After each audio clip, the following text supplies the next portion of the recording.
Your chambers are ready, your lordship. Guards! Intruder! Quiet. Time to sleep. We need to talk in private.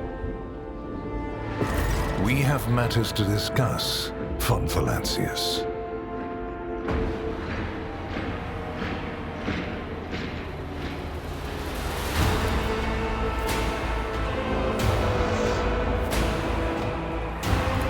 Lord Inquisitor Xavier Calcazar, head of the Coronis Conclave.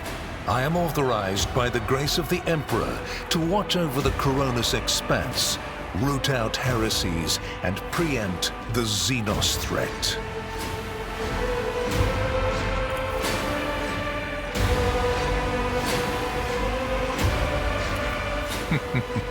No need to search your memory. My war is waged on clandestine fronts, and any battle reports are always thoroughly filtered. Trust me, you need not know the manner of things I have to face and the measures I sometimes have to take. Such knowledge is dangerous to the mind. Probably. Unless he suffered from hidden ailments, he will soon come to without any major damage to his health. Either way, oblivion is a far safer option for him than the dangerous privilege of being a witness to this conversation. We used other means of travel to pay you this visit. I assure you, rogue trader, that all your locks are in order.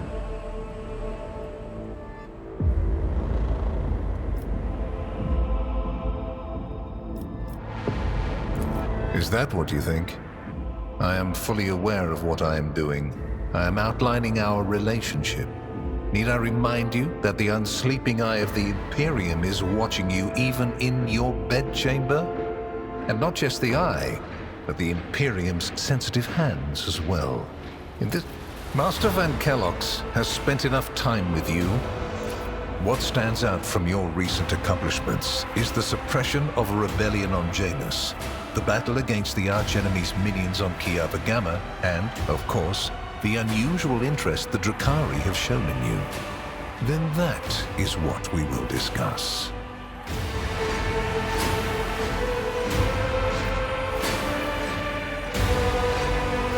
What was the reasoning behind your decision to let Xenos, enemies of humanity, live and act on a planet that belongs to you?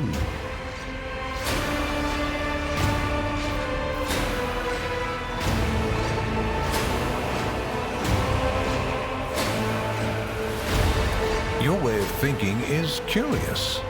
Dangerous, but curious nonetheless.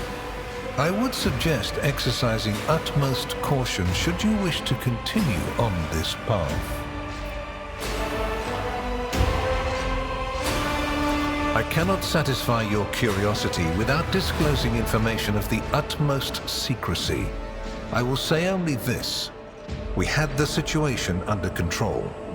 There is a tangled knot of perilous events in progress in the Coronis expanse.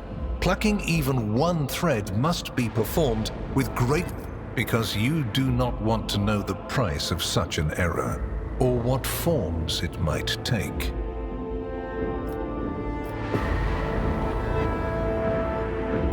Places touched by chaos must be purged with fire and condemned to oblivion. Kiava Gamma should have been bombed to dust and pronounced a forbidden world. However, you decided otherwise and restored the colony's operation.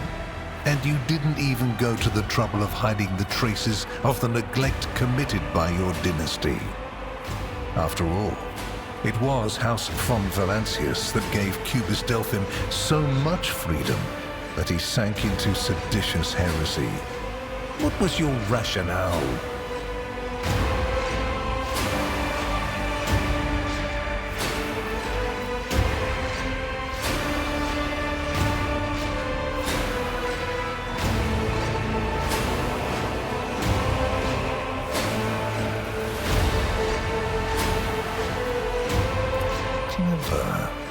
Alas, everyone guilty of negligence within the ranks of the priesthood of Mars has already been identified and punished. Right now, I am assessing the action. I hope you realize that we're talking about more than the fate of some colony. I care not for a single planet, however profitable and populous.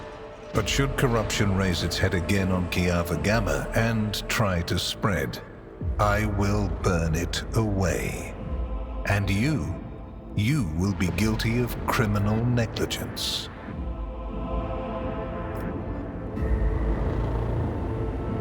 Yes, the enmity between you is a known fact, but there is another way to look at it. On Veabos 6, you met the Archon of a mighty cabal, whose presence there seems strange to begin with, and lived. You subsequently encountered a number of her closest henchmen. Yet, again, you survived. Your capital fell victim to a nefarious attack, but even this time, their daggers missed your heart. Such remarkable luck. To be a personal enemy of such an influential Xenos, to have been attacked so many times and yet make it out alive. So remarkable that one has to wonder, am I watching a spectacle? Could all these thrilling massacres be an alibi of sorts, meant to establish you once and for all as an enemy of the Xenos and never their ally or even their agent? So you already think you're cut from the same cloth as St. Drusus, do you? Ambitious? I'll make note of it. Does it? We're in your chambers, not a confessional cell.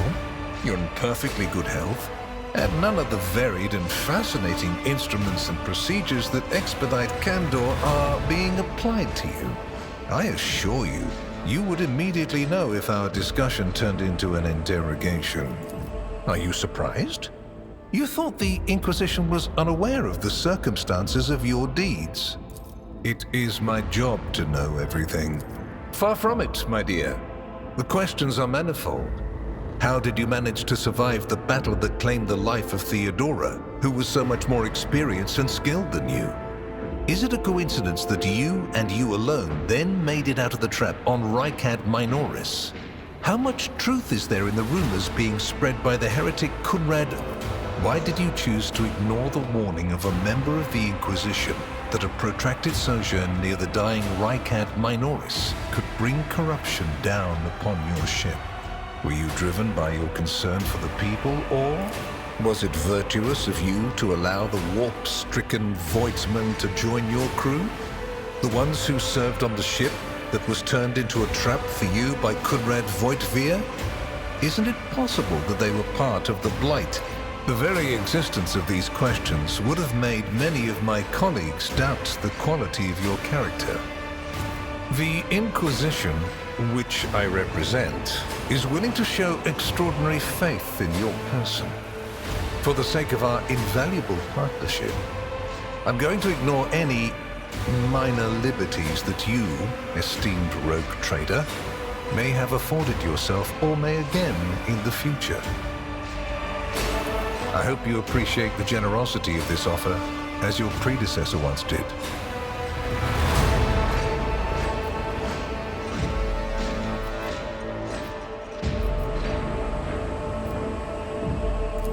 Which would you prefer? And you, Heinrichs? I will comply with any order, Lord Inquisitor. If you command me to remain in the company of the scion of the von Valancius dynasty, I won't be distressed.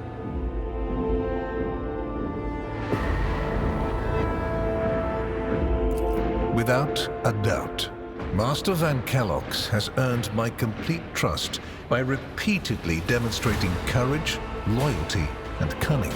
His mathematical mind, not given to sentiment, can be of great use in an emergency. You, my dear Heinrichs, have made a far better agent than you would have a pilot of an Imperial Knight. Then Master Van Kellox will remain in place. It puts me at ease to know that there is... I consider it an honor to accompany you.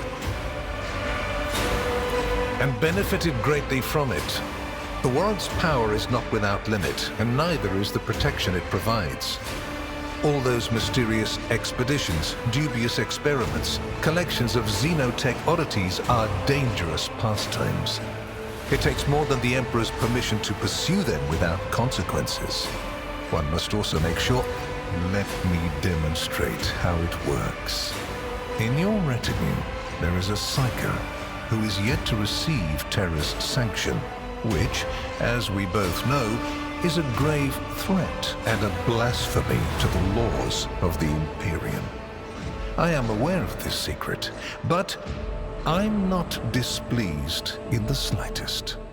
And so she lives on, your handy Psyker, Idira Tlass. You haven't been in a position of power for long, and so one can forgive you for not noticing the troubling changes. The cult of the Final Dawn is spreading in the Coronis Expanse. Not the first or the last heresy that has afflicted this sector, but one that is surprisingly resilient. Mysterious convoys are sliding by, bound for systems in the heathen stars. Just your humdrum pirate trade, wouldn't you say? Then why are the pirates themselves clueless?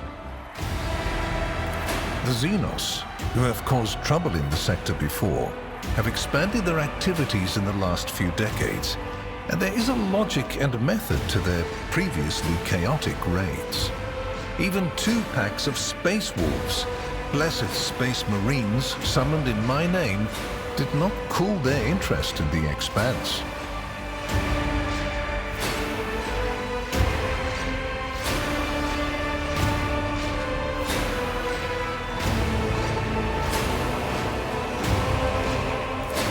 A mighty explorator fleet, which has studied the Expanse for hundreds of years, has suddenly stopped responding to communication and sunk into a dispute over a tech heresy that was considered dead a couple of centuries ago.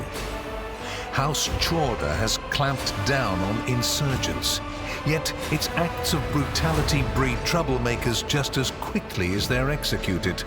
And this bloody carousel has consumed the attention of the esteemed incendiar. Caligos Winterskill has abruptly lost all interest in his domain, and his only apparent concern now is hunting ever more dangerous xenobeasts.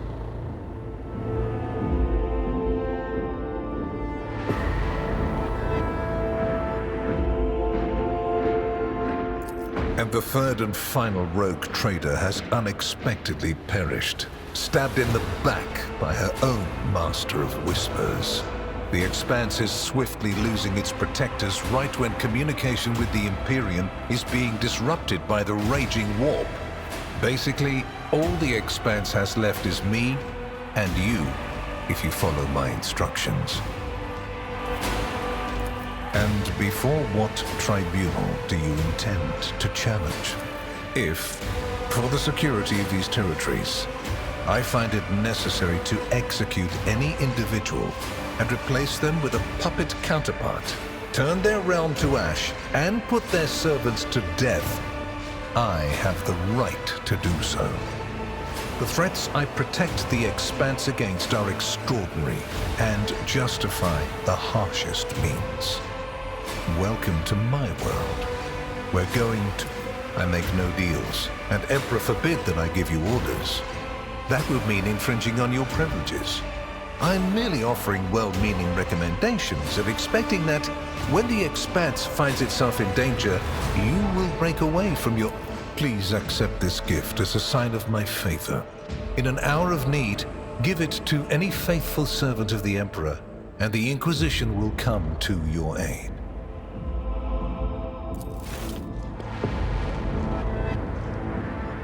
The color indicates how close the bearer is to the Lord Inquisitor. Scarlet means that you have shed your blood for the good of the Imperium, and therefore, you deserve to have his servants shed their blood for you.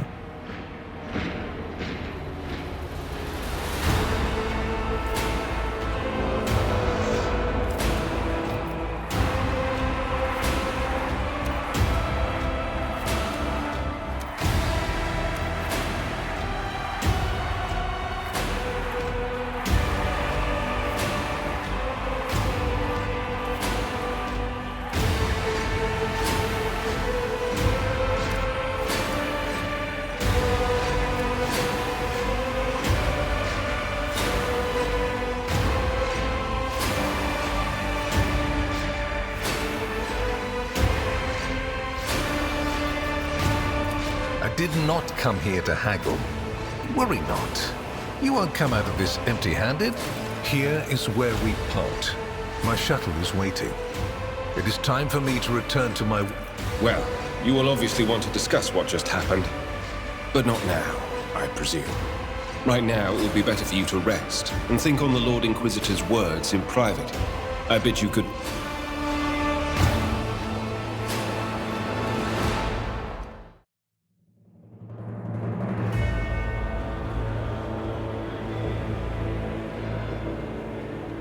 The rise of the rogue trader Heir restored a tenuous equilibrium to the Fon Valancius Protectorate.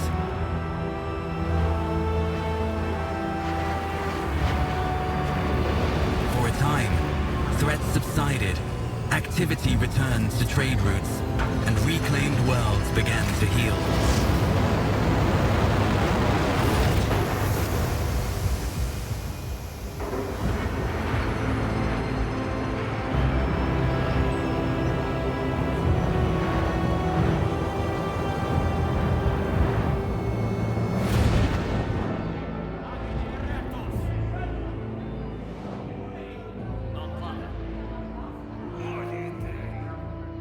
The new Lord Captain's subjects praised the God Emperor and their leader wholeheartedly. For none knew what fate might await them.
Greetings.